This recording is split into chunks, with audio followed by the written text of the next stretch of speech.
एक बार की बात है, महात्मा बुद्ध के एक प्रिय भिक्षु थे आनंद। वो हमेशा ये देखते थे कि बुद्ध जब भी नींद लेते हैं तब ऐसे ही एक हाथ पर सर रख के सोते हैं, पूरी रात्रि ऐसे ही सोते हैं। वे जरा भी अपनी शरीर की मुद्रा को बदलते नहीं थे। यह देखकर आनंद ने सोचा, मैं जब भी एक ही करवट में नींद लेने की कोशिश करता हूँ तो कुछ क्षणों के बाद शरीर में दर्द होने लगता है, लेकिन बुद्ध तो पूरी रात एकदम स्थिर और शांत होते हैं। उनके शरीर में दर्द क्यों नहीं होता? अब ये जिज्ञासा का समाधान ढूंढने के लिए बुद्ध के पास ही चले गए। आनंद ने एक रात्रि बुद्ध के पास जाकर उनको उठाने का प्रयास किया और कहा, महात्मा बुद्ध, इतनी रात को आपको तकलीफ देने के लिए मैं क्षमा चाहता हूँ, लेकिन मेरे मन में एक सवाल आया था जिसका उत्तर मिले बिना मुझे चैन नहीं मिलने वाला है। क्या मैं आपसे वो सवाल पूछ सकता हूँ? बुद्ध ने कहा।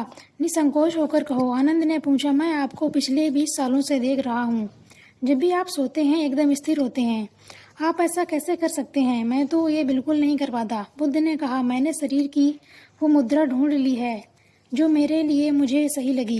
ये ऐसी मुद्रा है जिसे बदलने की मुझे अब जरूरत ही नहीं। और रही बात मेरे स्थिर रहने की, तो एक बात को जान लो आनंद, कि यदि मैं सो रहा हूँ तो वो मैं नहीं बल्कि मेरा शरीर है। मैं तो कब का जाग गया था।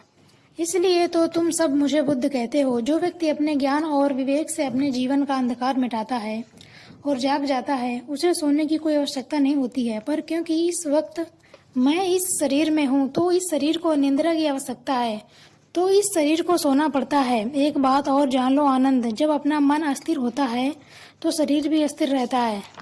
मैंने अपने मन को स्थिर कर लिया है तो ये शरीर अपने आप ही शांत हो गया है। क्या तुमने कभी किसी मृतक शरीर को हिलते देखा है? आनंद बोले, नहीं बुद्ध।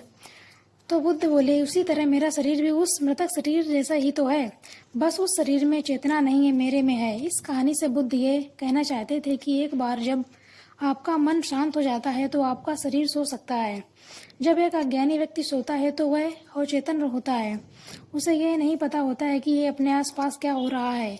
जब एक ज्ञान प्राप्त व्यक्ति सोता है तो बस उसका शरीर सो रहा होता है, लेकिन उसका आंतरिक मन अभी भी जागा हुआ है।